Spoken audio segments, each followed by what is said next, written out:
De certa forma, parece ser uma contradição, mas a verdade é que aquele que anda em humildade anda no poder. George Ridout. A primeira, a segunda e a terceira coisa na religião é a humildade. Pessoa alguma se torna cristã se não for capaz de ser como uma criança. Albert Barnes. É muito difícil competir com alguém que escolhe ser o último. Guy Levin. Andando em humildade. Quando alguém recebe a disciplina do Senhor e experimenta o quebrantamento de sua vida interior e do orgulho que cresce dentro de si, ele se torna gradativamente mais consciente da realidade de Deus. Com eu interior diminuindo, a presença do Altíssimo aparecerá de uma maneira muito maior do que antes. Por que isso? Qualquer coisa que diminua a vida interior promove a humildade. Uma vez que a realidade do Pai invada o coração de uma pessoa, a resposta natural e apropriada é reconhecer-se e adorar ao Senhor. Por exemplo, a palavra descreve o seguinte acontecimento quando Jesus andou sobre as águas. Então, aproximaram-se os que estavam no barco e adoraram-no, dizendo: És verdadeiramente o Filho de Deus. Mateus capítulo 14 versículo 33. Quando um homem cego foi curado por Jesus no templo, vemos que ele o adorou. João capítulo 9 versículo 38. Quando as duas Marias encontraram Cristo ressurreto, elas abraçaram os seus pés e o adoraram. Mateus 28:9. Todos esses que viram o Senhor Jesus Cristo se prostraram e o adoraram, o que significa que eles entenderam que estavam na presença do grande Senhor. Contudo, humilhar-se diante de Deus não é significativo somente para os que têm uma revelação poderosa dele. Ao contrário, é a posição apropriada que todos deveriam ter em seu coração diante do Senhor. Jesus disse para a mulher na fonte, que o Pai verdadeiramente procura aqueles que o adoram em espírito e em verdade. Essa devoção é de importância fundamental porque envolve o relacionamento pessoal com o Onipotente. Tanto em hebraico quanto em grego, o termo adorar dá a ideia de se prostrar fisicamente diante de alguém. De fato, a palavra transmite a imagem de uma pessoa curvando-se na mais completa humildade para beijar a mão de alguém superior.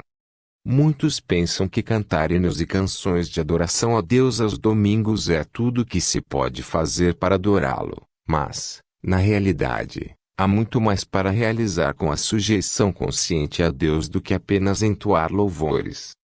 A verdadeira adoração apenas acontece quando alguém reconhece quem ele é em relação a Deus e quem Deus é em relação a ele. Isso requer sempre uma grande humildade dentro do coração. O salmista mostrou isso quando disse: Servi ao Senhor com temor e alegrai-vos com tremor. Beijai o filho, para que se não ire, e pereçais no caminho. Salmos 2:11-12. Tais palavras indicam um indiscutível senso de medosante humildade em um homem que entendeu seu lugar diante do Criador. Um outro personagem bíblico que compreendeu o verdadeiro significado da adoração foi Jó. Coisa alguma fará a atitude real de uma pessoa diante de Deus tornar-se mais evidente do que as provações. Quando todas as suas posses terrenas foram destruídas, e seus filhos, mortos, Jó se levantou, e rasgou seu manto, e rapou a sua cabeça, e se lançou em terra, e adorou, e disse: No saí do ventre de minha mãe e no tornarei para lá, o Senhor deu e o Senhor tomou. Bendito seja o nome do Senhor. João 20:21. Abrão também teve uma atitude apropriada diante do Senhor. Ele havia esperado 25 anos por um filho, mas, quando o Todo-Poderoso disse-lhe que fizesse uma viagem de 3 dias até o Monte Moriá e sacrificar Isaque, ele obedeceu ao pai sem hesitar. Depois que ele chegou ao lugar, disse para o jovem que estava com ele: Ficai-vos aqui com o jumento, e eu e o moço iremos até ali e, havendo adorado, tornaremos a vós. Gênesis 22:5. Cada um desses personagens ilustram o verdadeiro significado da adoração. Eles tiveram temor ao Senhor e mantiveram seu lugar exato diante dele em seus corações. Eles eram tão devotados ao Senhor, que sua adoração continuava mesmo sob circunstâncias extremamente difíceis. Aquele que simplesmente se aproxima com suas palavras e cuja reverência por ele consiste só em mandamentos de homens, que maquinalmente aprendeu, Isaías 29:13, não tem compreensão da verdadeira adoração. Embora possa experimentar uma vaga sensação de sua presença enquanto entoa hinos e cânticos, sua revelação de Deus será extremamente superficial. Ganhando uma perspectiva verdadeira. Muitos dos que procuram nunca se tornam íntimos do Senhor, não se humilham verdadeiramente diante dele e jamais o adoram realmente. Orgulho e outros pecados não confessados os mantêm à distância. Porém, o que é assustador é que eles pensam que estão próximos de Deus. A soberba, como todos os pecados, tem o poder de enganar o coração de alguém, cegando para sua verdadeira condição espiritual. Hebreus 3:13. Assim, os mesmos elementos atuando na vida de uma pessoa que se afasta do Senhor, simultaneamente, fazem-no acreditar que ela está realmente perto do Pai. No livro Um Altar da Idolatria Sexual, escrevi sobre o poder enganador do pecado e como o processo de superá-lo leva o homem à realidade espiritual. As pessoas tendem a negligenciar seu pecado profundamente enraizado porque ele tem uma natureza extremamente enganadora. Existe uma correlação interessante entre o envolvimento de uma pessoa com o pecado e sua percepção dele. Quanto mais a pessoa torna-se envolvida com o pecado, menos ela o vê. Ele é uma doença hedionda que destrói a capacidade da pessoa de compreender sua existência. Pode ser comparado a um vírus de computador, que pode esconder sua presença do usuário enquanto destrói sistematicamente o disco rígido. Geralmente, aqueles mais envolvidos em pecado são os que não conseguem notar a presença do mal dentro deles. O pecado tem o poder de se mascarar tão bem, que poderá realmente fazer a pessoa que lida com ele pensar, no mínimo, que é mais espiritual. O salmista expôs a verdade que está dentro do coração dessa pessoa quando disse: aos seus olhos é inútil temer a Deus. Ele se acha tão importante, que não percebe nem rejeita o seu pecado. Salmos 36.1b2. Por outro lado, quanto mais uma pessoa domina o pecado em sua vida e se aproxima mais de Deus, mais sua natureza pecaminosa se sobressai.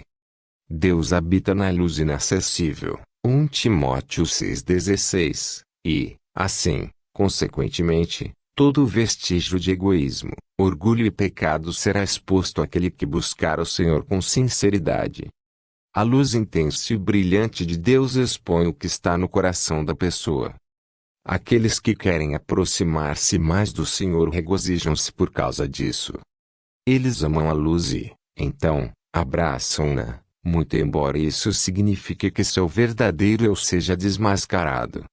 Jesus disse: e a condenação é esta, que a luz veio ao mundo, e os homens amaram mais as trevas do que a luz, porque as suas obras eram más. Porque todo aquele que faz o mal aborrece a luz e não vem para a luz para que as suas obras não sejam reprovadas. Mas quem pratica a verdade vem para a luz, a fim de que as suas obras sejam manifestas, porque são feitas em Deus. João 3:19-21. O altivo, que não deseja ser mudado, permanece em profunda ignorância sobre seu real estado espiritual. Ele faz a própria propaganda pessoal. Assim como os fariseus com sua autoaprovação e ilusão no templo, ele pensa, ora e acredita no melhor sobre si mesmo. Por causa desse tremendo amor próprio, ele se vê em uma posição de destaque. Como é diferente o crente capaz de ser honesto consigo mesmo e confessar o que há em seu coração. Quando inicia o amadurecimento de sua caminhada com Deus, ele começa a reconhecer os horríveis tentáculos do pecado em todos os lugares. Não que a iniquidade tenha crescido, seus olhos cegos simplesmente se abriram para o que já estava lá durante todo o tempo. Ele agora quer ver a transgressão porque ele deseja que o Senhor o livre dela. Aquele que foi quebrantado pelo Altíssimo não precisa ser convencido de sua condição indigna. Seu pecado está sempre diante de si. Paulo admoestou o cristão: digo a cada um dentre vós que não pense de si mesmo além do que convém, antes, pense com moderação. Romanos 12:3. Geralmente, a humildade está simplesmente tendo a perspectiva adequada sobre o onipotente, sobre ela mesma e sobre os outros. William Law disse: humildade não consiste em ter uma opinião pior sobre nós mesmos do que merecemos, ou rebaixar-nos mais do que deveríamos, mas, assim como toda a virtude está fundamentada na verdade, a humildade está alicerçada em uma verdade e em uma impressão correta sobre nossas fraquezas, nossa miséria e nosso pecado. Aquele que sente e vive sinceramente nesse conhecimento sobre sua condição vive em humildade. Matthew Henry expressou o mesmo sentimento: humildade é a estima de nós mesmos como nós realmente somos. E a capacidade de ser conhecido, relacionar-se e ser tratado apenas de acordo com a verdade. E a visão de nós mesmos como perdidos, pobres e criaturas errantes. Ter um conhecimento verdadeiro sobre si mesmo é muito humilhante. O benefício maravilhoso disso é que, assim como o crente se torna menor na própria visão, Deus se torna maior. Como a consciência da pessoa cresce sobre as limitações de suas virtudes, resultando assim na diminuição dos efeitos da autoaprovação que a cegam, o caminho se abre para que ela veja a infinita bondade do Pai. Como ela vê o quanto é egoísta, tem maior percepção do altruísmo do Senhor. Quando reconhecer a tão pequena quantidade de amor que sente pelos outros, os olhos dela abrir-se-ão para o amor completo do Onipotente. À proporção que uma pessoa se torna pequena para si mesma, ela desfruta de uma realidade muito maior do Todo-Poderoso em seu viver. Uma área inteira que era, anteriormente, desconhecida aparece para ela, seu espírito fica sensível ao reino de Deus, as Escrituras tornam-se vivas, e a oração é revitalizada. Assim, essa crescente conscientização afeta todos os âmbitos de sua vida. Amor, alegria e paz surgem dentro dela. Gálatas 5:22. Quanto mais real a presença do Criador é para ela, mais completa ela se sente. Em essência, Deus preenche sua criação com vida abundante. Um cálice transbordante que, verdadeiramente, aguarda que todo cristão se humilhe perante o Senhor. Uma nova perspectiva sobre os outros. O resultado final de se humilhar perante o Senhor é que sua percepção sobre as outras pessoas irá mudar drasticamente.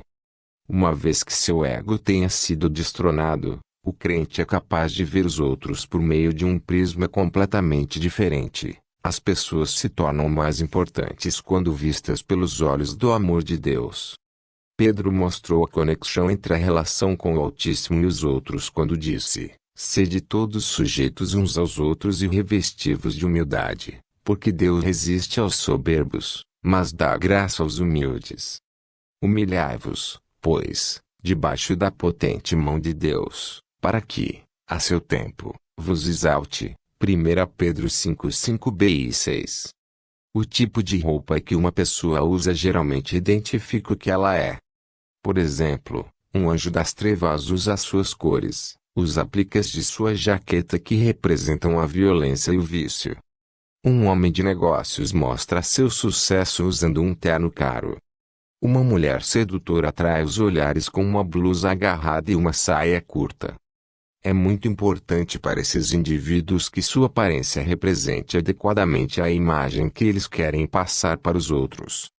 Acredite ou não, o orgulho é o fator motivador por trás de tudo isso. Pedro, porém, exorta os cristãos a reforçarem o próprio interior com a submissão. Isso significa que eles devem passar essa impressão para aqueles com quem vivem e trabalham. O seu comportamento humilde deve ser tão óbvio quanto o agasalho que vestem. Nos tempos bíblicos, os servos usavam um determinado adereço que os identificava como tal.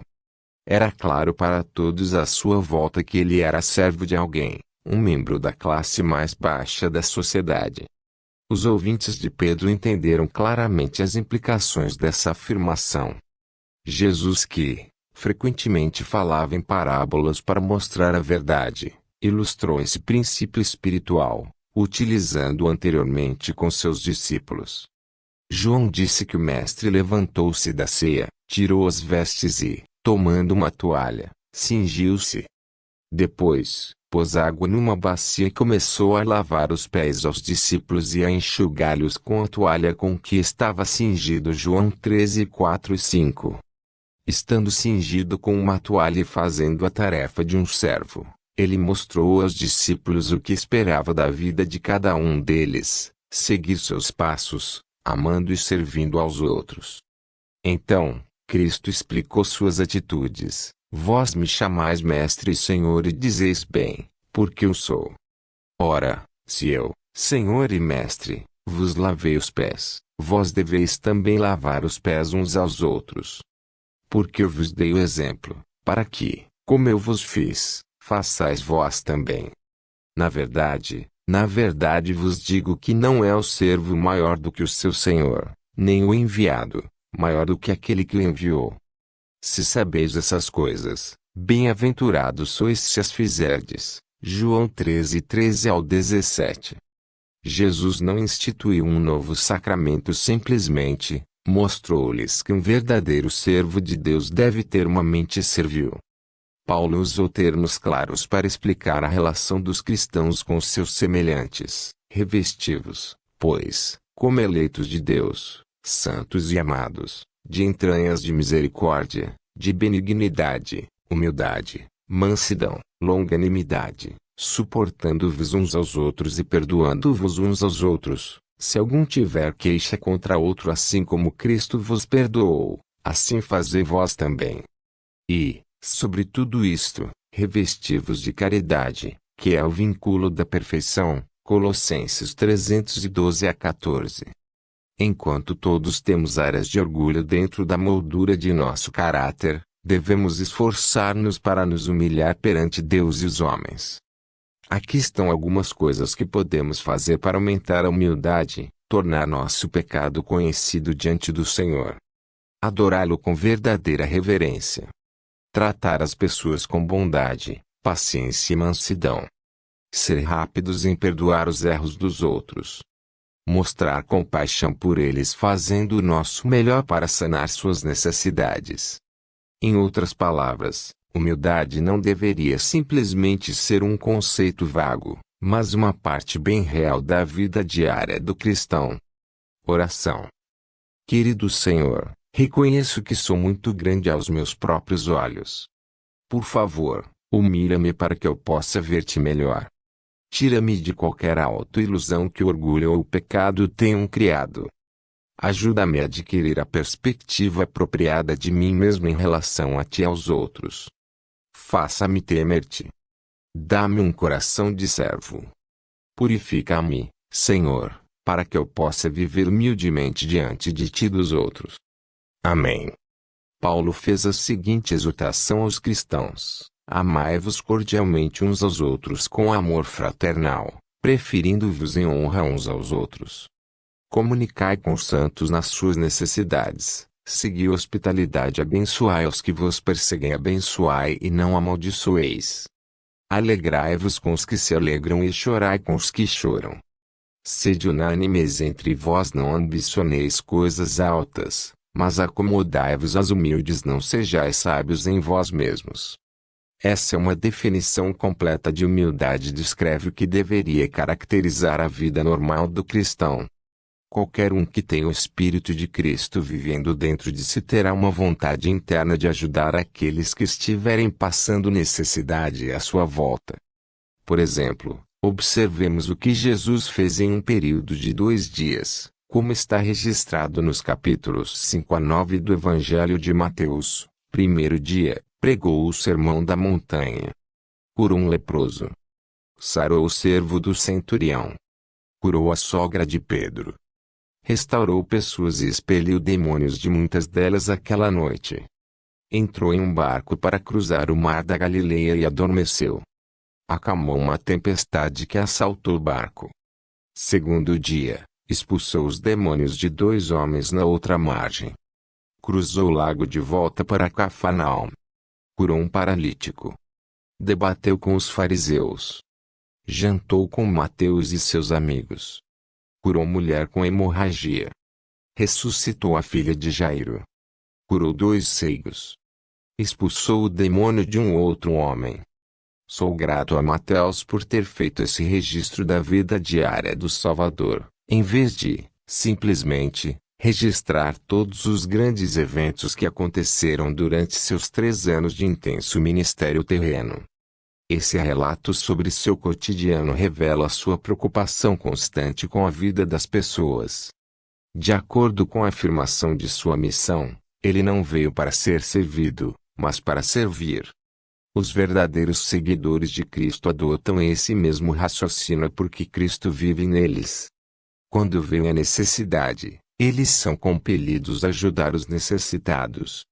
Os servos cristãos não dão ordens, como muitos ricos tratam seus serviçais. Eles, sob a orientação de seu mestre, vivem para satisfazer a necessidade dos outros. De certa forma, são servos desses necessitados. Paulo é um ótimo exemplo dessa postura de coração. Continuamente, ele se identificava como um servo, dedicando seus 30 anos de ministério para servir e satisfazer as carências espirituais dos gentios convertidos.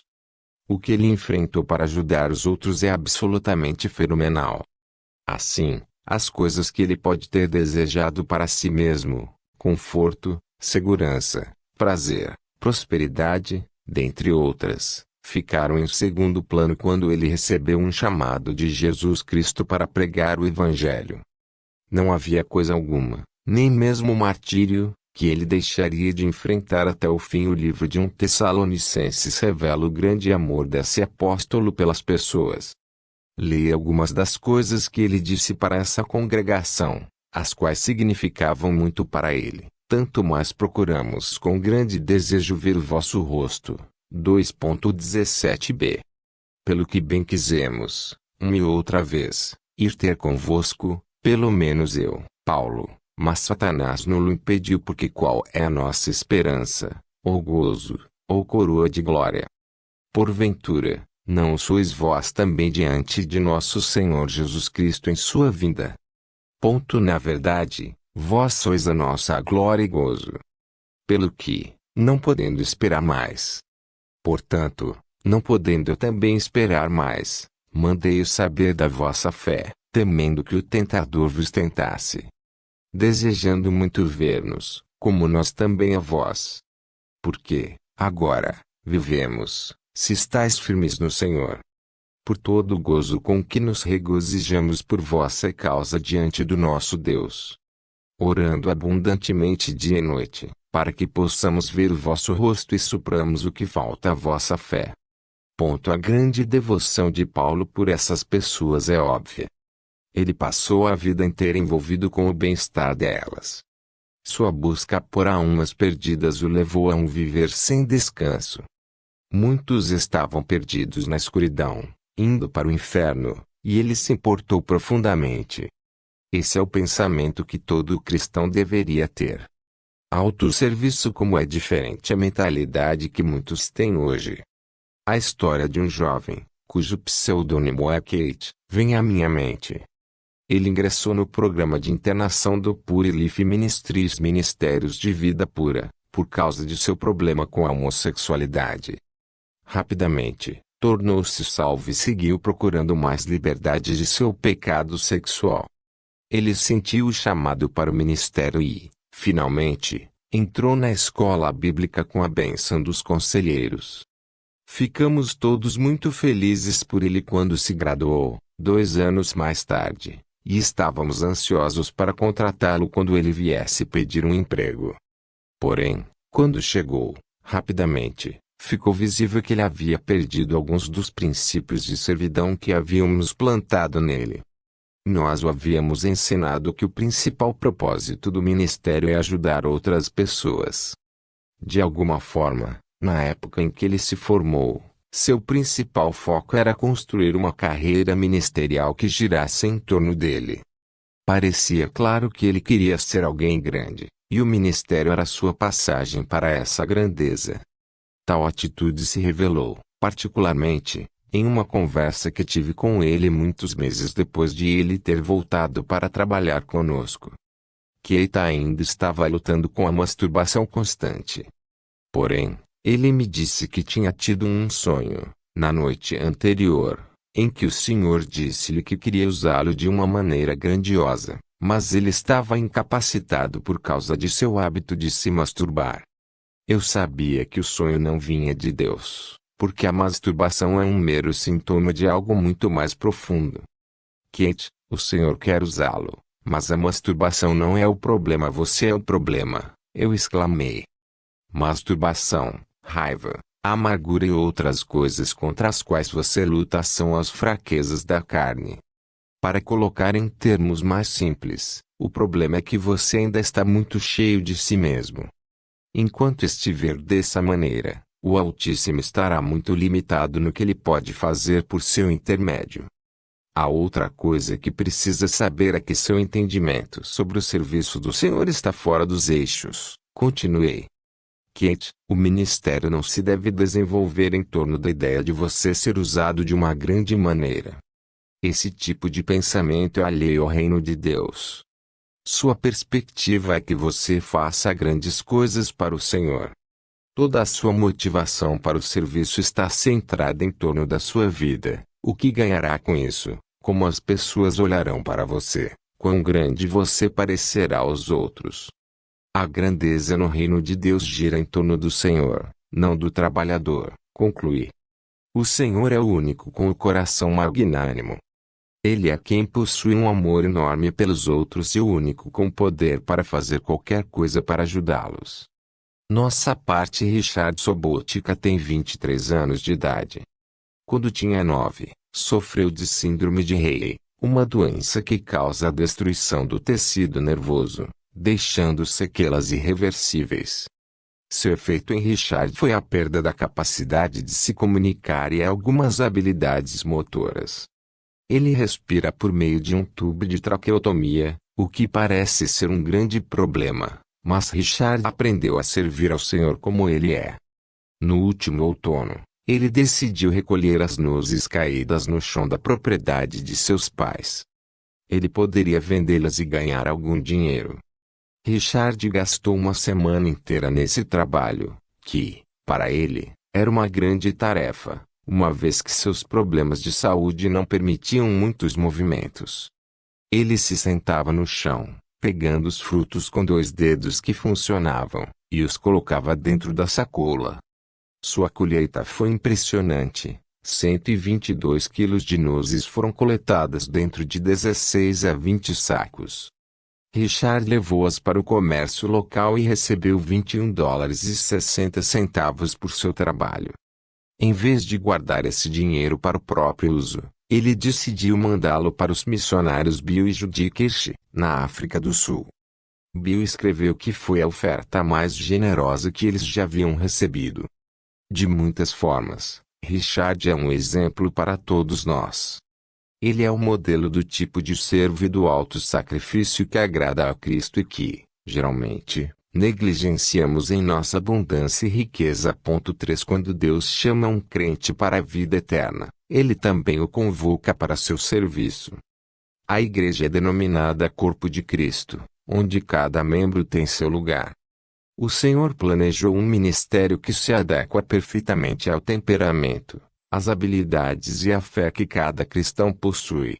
A B. Simpson fez a seguinte declaração: existe algo que só você pode fazer a alguém que somente você pode alcançar. Seu talento pode vir de uma habilidade natural ou influência social, de recursos financeiros, de alguma posição na igreja, no mundo, ou de oportunidades especiais trazidas a você com relação à sua vida profissional. Esse é o resumo de todas as possibilidades de utilidade em sua vida. Deus espera que você faça o melhor por Ele e pelos outros. Ele irá chamá-lo para prestar conta na volta de Cristo pelo uso que você fez de sua vida. Como servos de Cristo, é nossa responsabilidade descobrir a vontade do Altíssimo para nós. Richard não tinha muito a oferecer, mas doou tudo o que possuía. As possibilidades de se envolver nas necessidades dos outros são ilimitadas.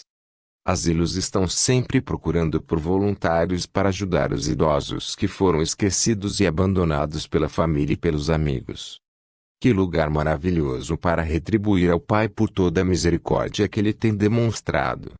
Os ministérios carcerários precisam de homens que despertarão interesse nos que estão atrás daquelas grades. As cozinheiras precisam de pessoas que sirvam sopa aos incapacitados. Ministérios paralelos aos da igreja podem usar voluntários para ajudar. Vizinhos idosos sempre podem ser auxiliados por alguém que lave a roupa, leve-os às compras, corte seu gramado, e assim por diante. Muitos pastores estão sobrecarregados com as obrigações pastorais e vários problemas relativos aos membros da sua congregação e eles dispõem de poucas pessoas que podem ceder seu tempo. Um cristão capaz de ajudar pode perguntar ao seu pastor se há algum trabalho que precisa ser feito na igreja de vez em quando. Uma pessoa que tem habilidades de mecânica pode oferecer-se para ajudar com os veículos do ministério ou na manutenção.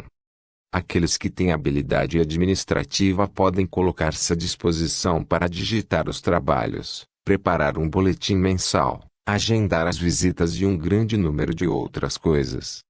Pessoas simpáticas podem trabalhar saudando os visitantes nas manhãs de domingo, visitando membros novos ou ensinando na escola dominical.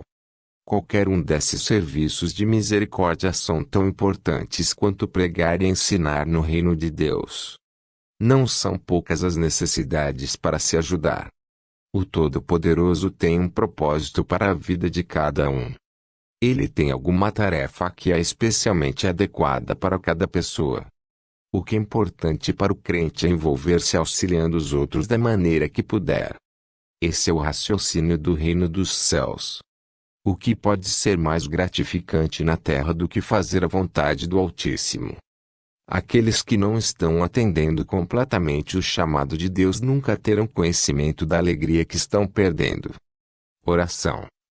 Querido Senhor, por favor, convence-me da minha falta de preocupação pelos outros. Põe um fardo em meu coração que me pressione dia após dia, até que eu responda. Ajuda-me a ver a necessidade dos outros e dá-me a graça de fazer a minha parte para satisfazer suas necessidades.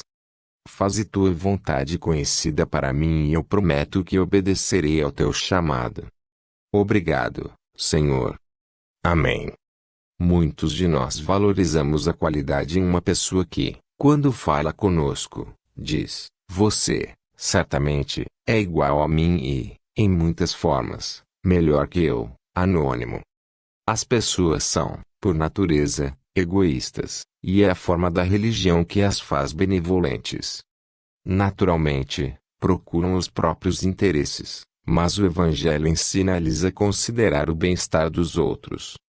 Se estivermos verdadeiramente sob influência religiosa, não haverá sequer um membro da igreja por quem não nos interessaremos e para quem faremos de tudo a fim de promover o bem-estar em todas as oportunidades que tivermos. Albert Barnes. 11. Diminuir-se em humildade. Todos os cristãos sinceros perseguem piedosamente tudo na vida deles que é desagradável para Deus. Eles desejam profundamente ser puros de coração.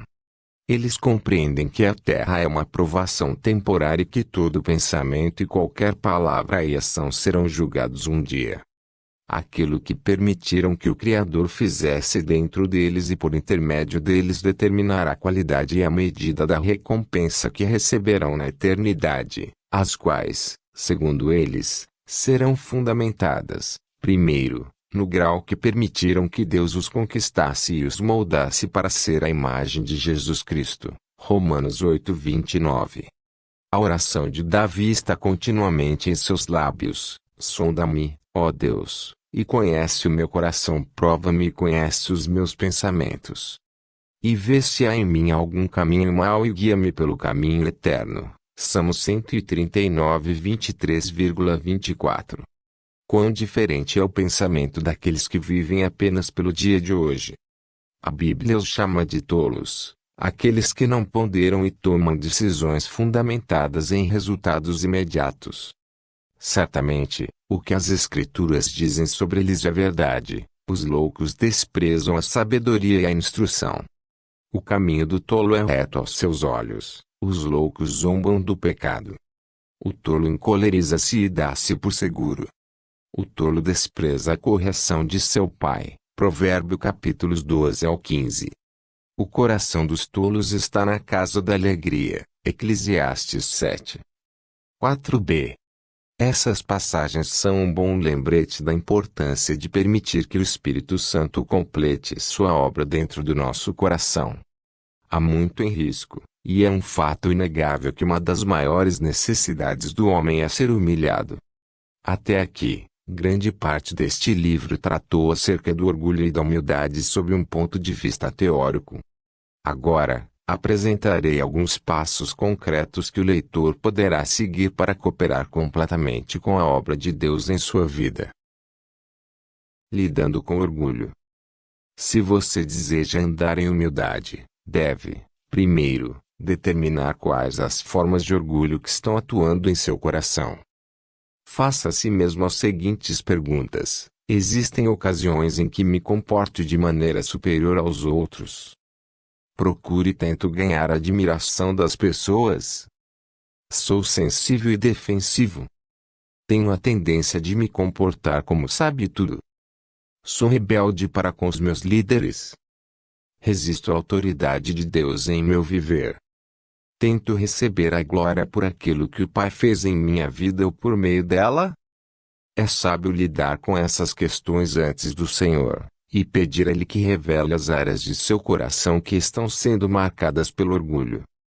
Se formos honestos, identificaremos facilmente vários tipos de orgulho atuando em nosso coração. Sem perder a coragem ou sentir autopiedade, entregue cada uma delas para o Altíssimo individualmente. Tome consciência delas e peça para que Ele lhe perdoe por todas as vezes que isso tenha levado você a destratar o Senhor e as outras pessoas. Você pode lembrar-se também de algumas coisas que tenha pensado, dito ou feito e pode ter a vontade de ir até aqueles contra quem você pecou e pedir perdão. Tendo se arrependido, agora é hora de tomar alguma atitude contra cada tipo de orgulho que você tem enfrentado. Parte disso irá contrabalançar suas tendências orgulhosas naturais, diminuindo o orgulho e aumentando a humildade. Efésios 4:22 ao 24. Por exemplo, o soberbo precisa fazer coisas que o rebaixarão, em sua mente, ao nível das pessoas. Se ele é arrogante em relação às virtudes de outros, deverá desenvolver o hábito de parabenizá-los pelas conquistas. Transferindo, dessa forma, o foco de si mesmo para os demais, ele poderá contribuir muito para derrotar uma atitude altiva. É preciso também desenvolver o hábito de comentar seus erros com aqueles que estão à sua volta. Por exemplo, Bill Johnson poderia melhorar se considerasse realmente porque as pessoas gostam muito mais do Jim, o zelador, do que dele. A pessoa vã precisa lidar com sua inclinação de procurar a aprovação dos outros. Embora a vaidade não seja uma forma de orgulho contra a qual eu tenha de lutar, posso ver muito claramente minha propensão de me mostrar da melhor maneira possível. Para combater essa inclinação natural, geralmente, coloco-me propositalmente em situações em que fico exposto de maneira desagradável. Por exemplo, se estou indo às compras com a minha esposa, em vez de usar roupas para situações casuais, prefiro colocar minha calça jeans, suja de lama, e as botas que uso em minhas caminhadas de reflexão, durante as manhãs, no campo. Talvez isso pareça bobo e desnecessário, mas é uma coisa pequena que posso fazer para ir contra a tendência natural do meu orgulho. Acredite em mim, esse tipo de comportamento opera maravilhas para acabar com a necessidade que a pessoa tem de se sentir altamente gratificada. Alguém que luta contra a tendência de ser extremamente protetor, vê as coisas de maneira diferente. Ele deve baixar a guarda e dar-se conta de que está tudo bem se ele é visto um pouco aquém da perfeição. de fato, é uma experiência libertadora que o ajudará a ser mais simpático e amável. Enquanto ele aprende a se tornar mais vulnerável aos outros, descobre que seus muros e suas torres de proteção, que representam o medo do homem, só podem ser substituídos quando uma grande preocupação com os outros crescer, virão. O apóstolo do amor disse: no amor não existe medo, antes, o perfeito amor lança fora o medo. Ora, o medo produz tormento, logo, aquele que teme não é aperfeiçoado no amor. 1 João 4,18. Em outras palavras, quanto mais você se envolve com a vida dos outros, menos medo terá dentro de si.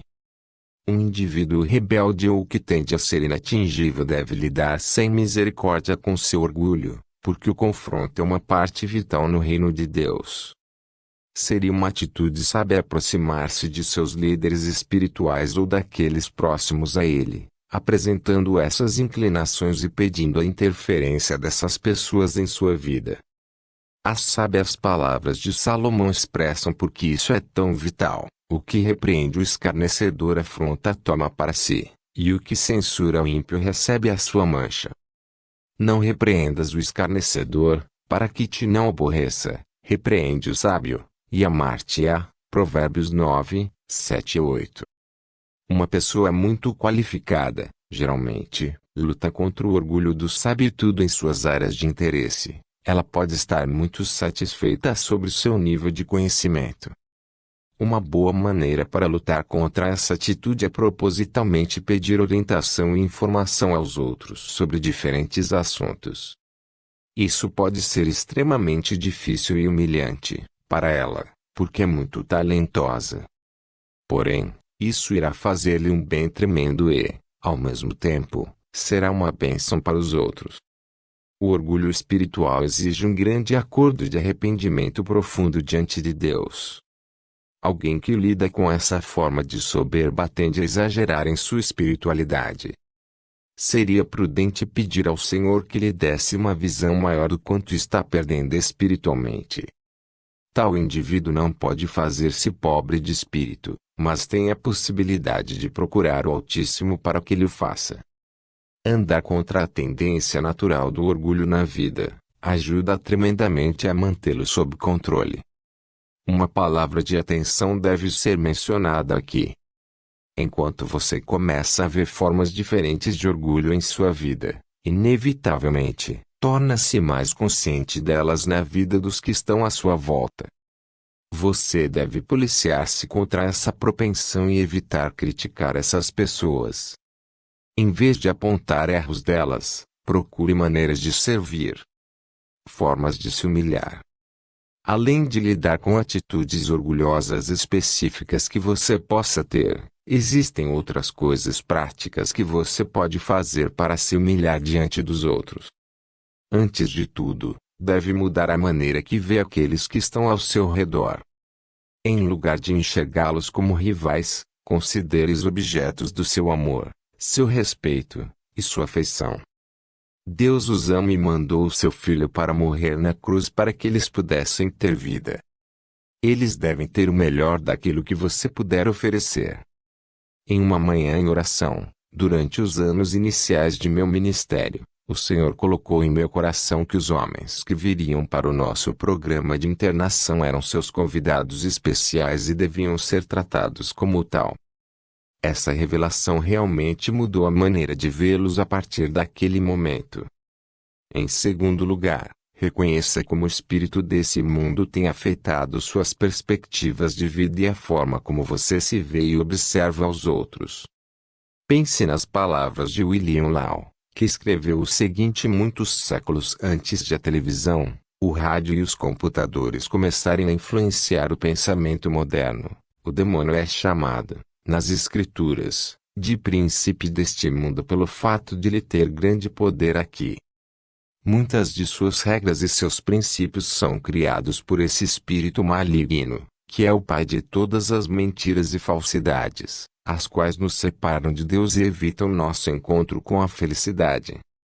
Agora, de acordo com o espírito e a moda desse mundo, cujo ar corrupto todos nós temos respirado, Não ousamos tentar ser importantes à vista de Deus e dos anjos, por medo de sermos pequenos aos olhos do mundo.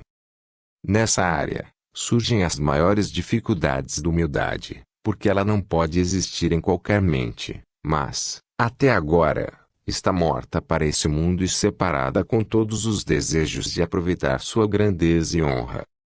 Assim, para ser verdadeiramente humilde, você deve desaprender todas as noções que aprendeu em sua vida toda acerca do espírito corrupto desse mundo. Você pode não se posicionar contra as investidas do orgulho e, talvez, as afeições mansas da humildade não tenham lugar em sua alma, até que você barre o poder deste mundo sobre você, e decida contra a obediência cega às suas leis. Depois, mude a forma com que você interage com os seus semelhantes. Uma das coisas que ensinamos aos homens que vêm para o nosso programa de internação é resumida na frase: colocar-se abaixo dos outros. Quando existe um conflito entre duas pessoas, de uma forma muito real, cada uma delas é tentada a passar por cima da outra com seu argumento ou sua vontade. Na maioria das vezes, a pessoa humilde permite que a outra faça isso. Por exemplo, quando as duas têm opiniões contrárias sobre um assunto controverso, a que é humilde, graciosamente, permite que a outra expresse seu ponto de vista sem ter a necessidade de discutir. Salomão disse: como soltar as águas, é o princípio da contenda, deixa por isso a porfia, antes que sejas envolvido. Provérbios 17,14.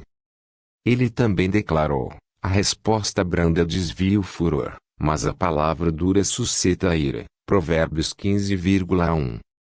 Permitir que a outra pessoa expresse sua opinião sem discussão não significa que você concorde com o que ela está dizendo. Simplesmente quer dizer que você tem a sabedoria para compreender que nada de bom resultará de um desentendimento. Uma boa maneira de lidar com esse tipo de disputa é sorrir e dizer: eu entendo sua opinião e, delicadamente, mudar de assunto. Se perceber que há a possibilidade de trocar ideias com a pessoa, você poderá dizer: sim, acho que entendo porque você se sente assim. Talvez eu esteja completamente errado, mas a maneira com que vejo isso é. Expresse sua opinião de maneira gentil e observe a reação dela. Se perceber que ela se recusa a entender, mude para a atitude mencionada acima. Mantenha-se em paz e evite conflitos desnecessários. Esse conceito de colocar-se abaixo também envolve permitir que os outros consigam o que querem, ainda que isso esteja sob seu poder. Se alguém deseja o último pedaço de torta, deixe. Se ultrapassa seu carro no trânsito, não arranje encrenca por causa disso. Se não tem ânimo de sair para jantar, mas sua esposa quer, vá com ela. Uma das marcas do verdadeiro cristianismo é desistir da vontade própria em favor da dos outros. Não é necessário dizer que isso não se aplica ao caso de um pai ou uma mãe disciplinando uma criança, um professor insistindo para que o aluno complete sua lição, um pastor repreendendo um falso mestre, e assim por diante. É também muito importante assumir rapidamente quando você está errado. Se discutir com alguém, desculpe-se pela sua falta de tato, ainda que as pessoas sejam capazes ou não de fazer o mesmo. Você estará apto para sair dessa situação sabendo que agradou a Deus. Uma das dificuldades que muitos têm em dizer que estão errados é que eles estão muito acostumados a pensar que estão sempre certos. Porém, ainda que alguém não esteja errado sobre o que disse para um outro indivíduo, existem chances de a atitude em seu coração estar errada. Os fariseus eram corretos em muitas coisas que ensinavam, mas quão terrivelmente errados eles estavam em seu auto-aprovado desdém pelos outros. Seja rápido para se desculpar e pedir perdão, seja devagar para se defender. Existem cristãos tão orgulhosos, que, literalmente, vivem anos sem admitir algum erro sobre qualquer coisa. Sempre esteja pronto para dar crédito quando for necessário. Tome nota das coisas boas que as pessoas fazem. Deixe-as saber que você admira os esforços delas. Adquira o hábito de promovê-las, ao invés de elevar a si mesmo. Um pastor disse: se amarmos os outros da mesma forma que Jesus ama, iremos regozijar-nos tanto em vê-los tendo êxito e sendo destacados, que mal perceberemos que, em nossos esforços para ajudá-los, ficamos por último.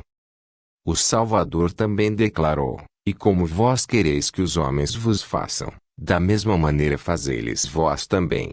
Lucas 6, 31. Por último, envolva-se com a vida das pessoas e mostre que você se preocupa com elas. No último capítulo, exploramos diferentes maneiras possíveis para ajudar as pessoas a satisfazer suas necessidades. Você não só deve agir gentilmente, mas também ter uma atitude de preocupação por elas. Por exemplo, envolva-as em conversas sobre si mesmas. O que você faz para viver? Como vão as coisas em seu trabalho? Você tem filhos? Fale-me sobre eles. Onde você morou na sua infância? Sua família ainda reside lá? Em que parte da cidade você mora? Você gosta de lá? As pessoas adoram falar sobre si mesmas. Perguntas como essas irão ajudá-las a se abrir e ver que você se importa com elas. Enquanto se envolve com a vida delas, vê o amor de Deus em relação a elas crescendo dentro do seu coração. Pode parecer mecânico e artificial a princípio, mas não permita que isso o desanime. O Senhor está derramando seu grande amor pelos outros dentro de você. Faça tudo o que estiver ao seu alcance para cooperar com os esforços de Deus. Todos aqueles com quem você entra em contato são extremamente importantes para o Onipotente. Ele ficaria muito satisfeito se você se interessasse pela vida deles. Oração. Querido Senhor, vê os diferentes tipos de orgulho em meu coração. Eu entendo o fato de que eles estão agindo dentro de mim. Senhor, por favor, ajuda-me a destruir cada um deles, os quais me tornam feio, e limitam minha habilidade para dar testemunho de ti perante os outros. Espírito Santo, eu te convido a me condenar toda vez que eu agir ou pensar dessa maneira novamente. Senhor, eu me arrependo e prometo fazer o que estiver ao meu alcance para deixar de me comportar assim com as outras pessoas. Por favor, arranca isso do meu coração. Eu te peço para me humilhar e ajudar-me a ver quão pequeno eu sou. Obrigado por me ajudar. Amém. A humildade é uma qualidade amável que força a nossa estima em qualquer lugar que formos. Não existe a possibilidade de desprezar a menor pessoa que a tenha, ou de superestimar o maior homem que não a tenha. Santos e irresistíveis. Até agora, examinamos a questão do aborrecimento de Deus com relação ao orgulho e sua admiração pela humildade.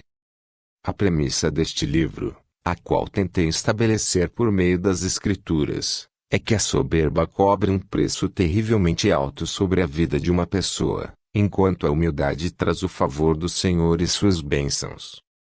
Em uma cultura onde é tão fácil fazer muito dinheiro em um curto período de tempo, e em um ambiente religioso, no qual os ministros são recompensados de acordo com as habilidades naturais e o carisma que possuem, as bênçãos do Pai, geralmente, tornam-se algo corriqueiro. Se alguém almeja regenerar-se, por que deveria seguir pelo caminho estreito do quebrantamento e da humildade? A resposta é que cristãos sinceros desejam agradar a Deus e viver em uma perspectiva eterna. Um dia, aqueles que falsificaram seu caminho para o topo, serão expostos como realmente são, enquanto os que se humilharam perante o Altíssimo serão publicamente recompensados. Admito que, pessoalmente, não viajei até muito longe nesse percurso por meio da humildade. Porém, posso enxergar essa condição e estou determinado a resolver isso independente do tempo que possa custar. Quero que minha vida seja agradável para Deus, e depois de tudo que Ele fez por mim, não quero colocar-me diante dele com um legado de orgulho e egoísmo. Tendo dito isso, Concluirei este livro com as histórias de 3 santos renomados, cujas vidas testificam o fato de que o Todo-Poderoso dá a graça aos humildes. É fácil ver como o Senhor os honrou, e usou grandemente a vida deles em seu reino.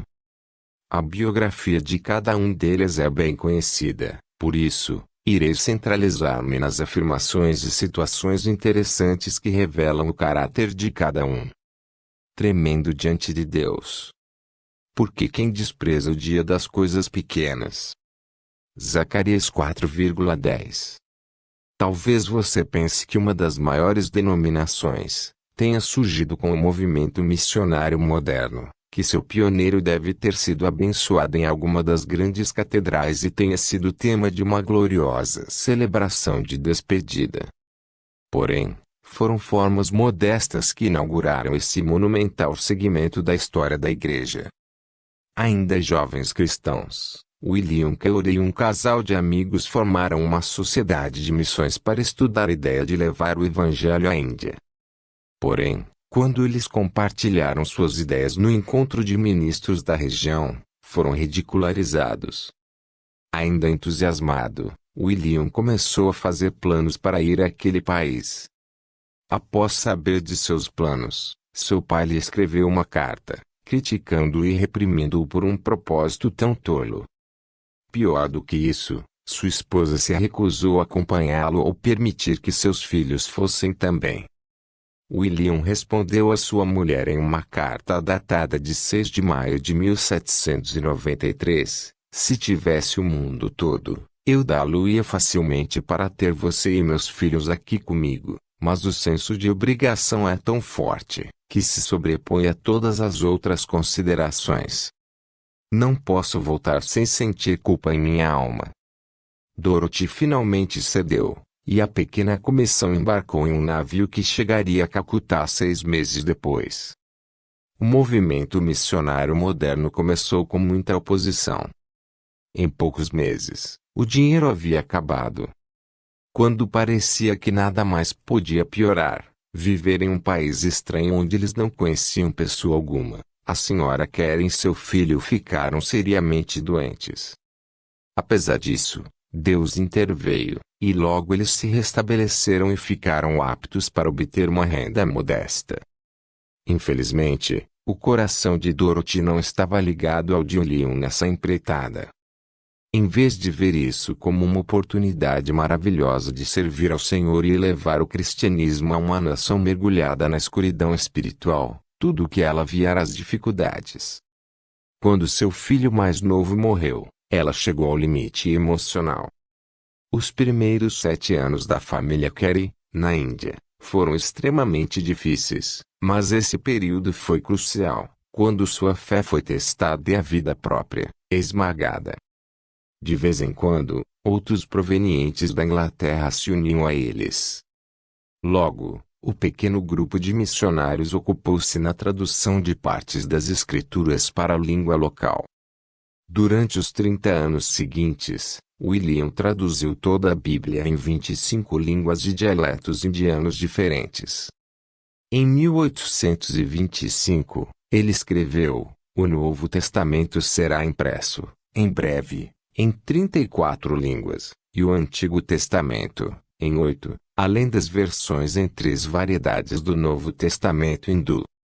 Não fez apenas isso, mas também abriu muitas escolas para ensinar as crianças e um colégio bíblico que formaria muitos ministros ao longo dos anos. Embora tenha enfrentado um começo humilde, Deus usou poderosamente a vida desse homem para abrir uma região inteira do mundo, a qual havia sido selada contra o Evangelho. No entanto, assim que sua vida começou a chegar ao fim, ele dedicou ao Senhor todo o louvor de suas conquistas. George Gugelli, um de seus contemporâneos, conta sobre sua visita ao velho missionário dias antes de sua morte. Ele estava sentado perto de sua escrivaninha, vestido com sua roupa habitual. Seus olhos estavam fechados, e suas mãos, unidas. Sua aparência encheu-me de algo como um grande respeito, pois ele parecia estar ouvindo as ordens de seu mestre e pronto para partir. Fiquei sentado lá por cerca de meia hora sem dar uma palavra, pois eu temia quebrar seu silêncio e trazer de volta à terra o espírito que parecia estar quase no paraíso.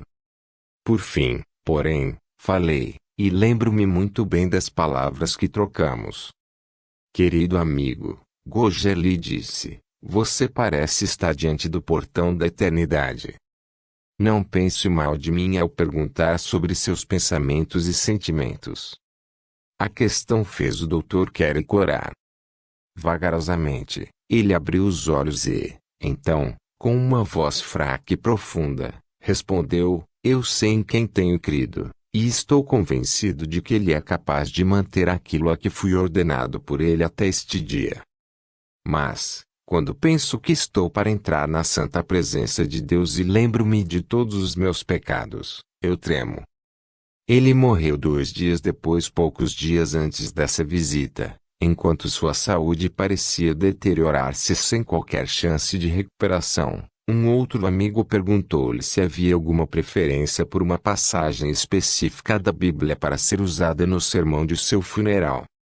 Ele respondeu, sinto que uma criatura tão pobre e pecadora não pode ter nada de útil para ser dito a respeito dela, mas se um discurso fúnebre deve ser pregado, deixe-o ser com as seguintes palavras: tenha misericórdia de mim, ó Deus, de acordo com a sua bondade e a multidão de sua terna misericórdia sobre as minhas transgressões. Segundo seu desejo, gravado em sua lápide estavam as seguintes palavras: William Carey, nascido em 17 de agosto de 1761 e morto em 9 de junho de 1834, um pecador, pobre e verme inútil. Em seus ternos braços eu descanso, dependente como uma criança. Portanto, aquele que se tornar humilde como esta criança, esse é o maior no reino dos céus, e qualquer que receber em meu nome uma criança tal como esta a mim me recebe. Mateus 18, 4 e 5. Depois de muitos anos de ministério na Inglaterra, George Mueller começou a sentir grande compaixão pela terrível situação dos órfãos daqueles dias. Seu coração sofria pelas crianças maltrapilhas largadas nas ruas. Ele decidiu que deveria fazer alguma coisa e alugou uma casa para 26 garotinhas em uma área residencial de Bristol. Durante muitos anos, 3 outros imóveis foram alugados também, dando residência para mais 100 meninos e meninas. O aspecto marcante do ministério de Mueller foi que ele nunca falou das próprias necessidades para os outros. Ele, simplesmente, pedia a Deus que tocasse as pessoas para contribuírem com seu trabalho. Essa determinação em confiar apenas no Onipotente pôde ser testada muitas vezes. A seguinte história é tipicamente a forma com que ele dependia do Senhor para qualquer necessidade. Em uma manhã, os pratos, as xícaras e travessas sobre as mesas estavam vazias. Não havia comida na despensa nem dinheiro para comprar mantimento. As crianças aguardavam a refeição matinal, quando Mueller disse: crianças, vocês sabem que está na hora de ir à escola. Erguendo as mãos, ele disse: Pai querido, nós te agradecemos por aquilo que tu irá conceder-nos para comer. De repente, escuta-se uma batida na porta. O padeiro estava lá, de pé, e disse: Senhor Mueller, não pude dormir na noite passada. De alguma forma, senti que vocês não tinham pão para o café da manhã, e o Senhor quis que lhes trouxesse alguns. Então, levantei-me às 2 horas da manhã, assei alguns pães e os trouxe. Mueller agradeceu ao homem. Mal havia acontecido isso quando se escutou uma segunda batida na porta. Era o leiteiro. Ele contou que seu carro havia quebrado exatamente na frente do orfanato e gostaria de doar seu leite fresco para as crianças, a fim de que ele pudesse esvaziar seu carro e consertá-lo. Não é de se surpreender que, passados alguns anos, quando Mueller viajava o mundo como evangelista, ele fosse conhecido como o homem que recebia as bênçãos de Deus. Em 1846, o Sr. Mueller sentiu-se movido a mudar as crianças daquele lugar apertado de sua vizinhança. Além disso, pedidos de outros pequeninos, também necessitados, continuavam a despencar sobre sua mesa. Ele tinha de fazer mais. Começou, então, a sondar Deus sobre a possibilidade de construir um prédio. Passados 3 anos, a primeira casa dos órfãos ficou pronta, com quartos para acomodar 335 crianças. Mal essa casa havia sido terminada, George desejou construir mais uma. Havia muitas crianças necessitadas, mas, pela graça de Deus, ele ajudaria tantas quantas pudesse. Mais uma vez, começou a orar. Ele não estava preocupado se o Senhor iria ou não prover tal necessidade, mas sim com seus motivos. Ele pensava, construir uma nova casa dos órfãos fará sentir-me orgulhoso. Há o perigo disso. 1/10 do serviço que ele me confiou seria suficiente para me encher de soberba. Não posso dizer que o Senhor tenha me mantido humilde, mas posso declarar que ele me tem dado o desejo profundo de lhe dar toda a glória. Não vejo, porém, que o medo do orgulho possa prender-me de ir mais adiante com esse trabalho. Ao invés disso, peço que o Senhor me dê uma atitude humilde. No período de 9 anos da construção de sua primeira casa, ele abriu mais 2. Isso permitiu o cuidado de mais de 1.200 órfãos. Em 1870, ele tinha 5 orfanatos funcionando com mais de 2.000 crianças sendo atendidas. Certa ocasião, ele disse, se eu estivesse largado à minha própria sorte, eu teria sido presa, de Satanás, imediatamente. O orgulho, a descrença ou outros pecados seriam minha ruína e iriam levar-me a trazer desgraça sobre o nome de Jesus. Pessoa alguma deve admirar-me, surpreender-se com minha fé ou pensar em mim como alguém maravilhoso. Não, estou mais fraco como nunca. Preciso aumentar a minha fé e todas as outras graças. O Sr. Mueller morreu em 1898. Não muito tempo antes disso, um amigo lhe disse, quando Deus chamar seu nome, Senhor Mueller, será como um navio na baía a todo vapor.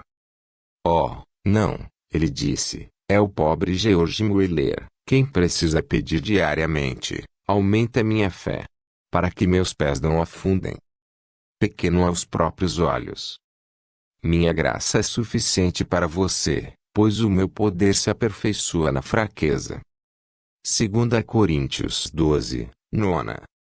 Hudson Taylor, um homem de pequena estatura que tinha um grande amor pela China, nasceu na Inglaterra em 1832. Enquanto jovem, ele sentiu o chamado de Deus em sua vida para o campo missionário e ingressou na faculdade de medicina. Mal sabia ele como severamente seria testado nos anos seguintes. Enquanto ainda estava em Londres, ele adoeceu de forma muito grave e ficou tão doente por meses, que mal podia levantar-se da cama. Passado algum tempo, finalmente, melhorou e reservou uma passagem para um navio que iria para a China. Taylor chegou em Xangai em 1854 e logo começou a visitar o interior para pregar o Evangelho. A falta de resposta das pessoas o levou a concluir que o problema era que ele estava vestido de maneira muito estranha para aquele povo. Para o deleite de outros missionários, o jovem rapaz trocou suas vestes europeias pelas das pessoas da região. Em uma viagem evangelística, Taylor e seus companheiros de viagem foram avisados para não entrarem na cidade que se aproximava, ou soldados dali, certamente, iriam matá-los. Eles não mudaram de ideia, pois estavam certos de que o Altíssimo os havia mandado até lá. Ele conta o que aconteceu enquanto se aproximavam da cidade, muito antes de alcançarmos o portão, porém, um homem alto e poderoso, criado para ser 10 vezes mais agressivo, fez-nos saber que toda a milícia não estava muito pacificamente inclinada, segurando o Sr. Burdon pelos ombros. Meu companheiro tentou escapar dele. Virei-me para ver qual era o problema e, imediatamente, estávamos rodeados por uma dúzia ou mais de homens brutos que nos forçaram com passos largos para dentro da cidade.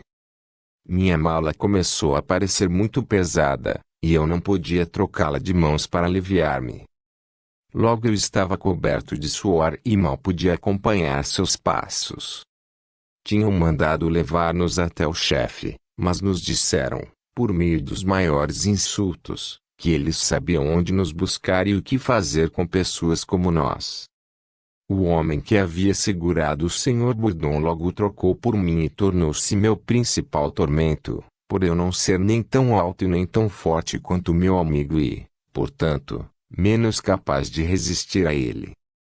Tudo o que aquele homem fez foi bater-me muito, levantar-me pelos cabelos, segurar meu colarinho até quase me sufocar e apertar meus ombros e meus braços até que eles ficassem muito marcados. Se esse tratamento tivesse continuado por muito tempo, eu teria desmaiado. Finalmente, eles foram levados até o escritório do chefe e, então, foram tratados com mais respeito.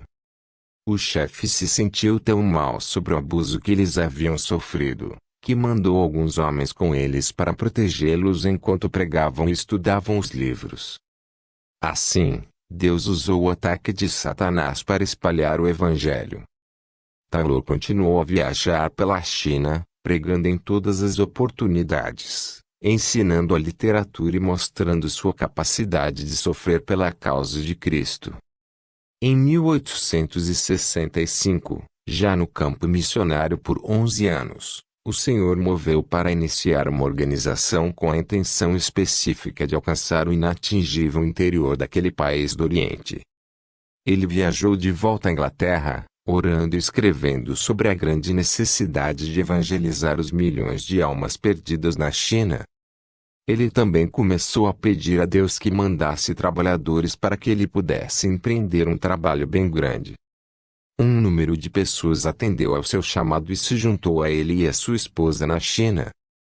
Algumas, mais tarde, caíram no orgulho contra Hudson e retornaram à Inglaterra, espalhando mentiras maliciosas sobre ele, que se recusou a responder, ou mesmo, defender-se, deixando isso nas mãos do Pai.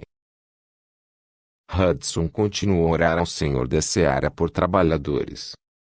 À época da sua morte, 40 anos depois de ter iniciado a organização, havia centenas de missionários empregados pela missão interior da China.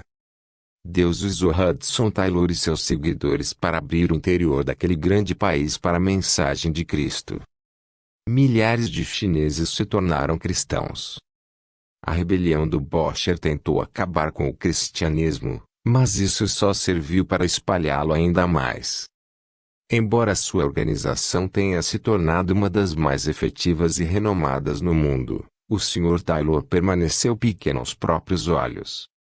Uma vez, um líder de uma igreja na Escócia comentou com ele: "Você deve ser tentado, às vezes, a ser orgulhoso por causa do modo maravilhoso com que Deus o usou. Duvido que algum outro homem vivo tenha recebido honra maior que essa." Pelo contrário, Hudson respondeu: "Geralmente, penso que o Onipotente deve estar procurando alguém pequeno e fraco o suficiente para que ele o use, e isso ele encontrou em mim." Em 1905, o pequeno homem com o coração tão grande quanto o país para o qual ele foi chamado a evangelizar, voltou para casa a fim de estar com seu Senhor. Esses 3 homens não são considerados gigantes na fé por possuírem excelentes habilidades organizacionais, força extraordinária de caráter, carisma que levantava seguidores ou qualquer outra qualidade humana notável. Eles foram usados por Deus de uma grande maneira, pois aprenderam o segredo de andar humildemente com Ele, dependendo apenas do Altíssimo e atendendo às necessidades de outras pessoas. Nenhum deles aceitou crédito pessoal por suas conquistas, antes, eles foram todos rápidos para dar a glória apenas ao Todo-Poderoso. De certa forma, não eram pessoas especiais. A vida de cada um deles simplesmente mostrou que o cristianismo deveria aparecer no viver de qualquer cristão. O amigo de Deus. O reino do Pai está estabelecido de maneira que toda e qualquer pessoa tenha o direito de receber tantas bênçãos do Onipotente quantas ela quiser. Deus não faz acepção de pessoas, Pedro afirmou, Atos 10, 34, querendo mostrar que a porta está aberta para qualquer um que queira entrar. Que notícia fantástica! Entretanto, o Altíssimo tem seus favoritos. Isso é visto claramente na história de sua relação com um certo homem. Abrão foi chamado amigo de Deus. Tiago 2, 23. Gabriel 2 vezes intitulou Daniel como um homem muito desejado. Daniel 10,11 e 19. As Escrituras declaram, e falava o Senhor a Moisés face a face, como qualquer fala com seu amigo. Êxodo 33, 11. Acredite ou não, esses homens não foram escolhidos arbitrariamente, eles se fizeram irresistíveis para Deus, escolheram humilhar-se diante do Senhor e foram ricamente recompensados com sua mais profunda amizade. E muito parecido com o que aconteceu com Jesus em seu ministério terreno. Sim, ele falou às multidões e enviou 70 discípulos. Porém, foi o grupo de 12 que aproveitou a proximidade com o Mestre e, mais ainda do que esses, Pedro, Tiago e João a desfrutaram. O segredo do Senhor é para os que o temem, Davi exclamou, Salmos 25,14a. É muito claro que Deus responde às ações dos homens, ele se aproxima daqueles que se humilham perante ele. Como ele poderia fazer-se de surdo ao publicano, que batia no peito angustiado, quebrantado pelo seu pecado? Como poderia o Altíssimo retirar suas bênçãos de um homem como José, que permaneceu fiel nas circunstâncias mais difíceis? Como poderia o poderoso fechar os olhos para os problemas de Hudson Taylor, que se recusou a responder aos seus antagonistas? Como poderia o Onipotente ignorar as orações de George Mueller, que abraçou a causa daqueles mais rejeitados pela sociedade? Do início ao fim, a Escritura proclama a resposta em alto e bom som. Deus é completamente atraído pelos pequenos e age em favor deles. Agora, que você terminou este livro, quero encorajá-lo a se comprometer a colocar em prática as lições aqui aprendidas. O que você faz a cada dia é muito importante. O poderoso percebe cada palavra ou intenção, cada vez que você lhe obedece e se humilha diante dos outros. Cada ato desses o aproxima mais do Pai. Não apenas isso, mas, quanto mais praticar o bem, mais fácil será você continuar a praticá-lo como um estilo de vida. Talvez você nunca seja um apóstolo como Paulo ou Billy Graham, mas pode tornar-se um amigo de Deus. Quanto lhe amicia por sua amizade. Humilhe-se hoje. Volte-se para Ele com todo o seu coração. Implore por sua ajuda e se submeta à sua vontade. Veja o Senhor transformar seu caráter de dentro para fora. Enquanto Ele age, você se sente como o receptor de suas mais completas bênçãos. O Senhor declara, eis para quem olharei, para o pobre abatido de espírito e que treme diante da minha palavra. Essa é a pessoa que se torna irresistível a Deus.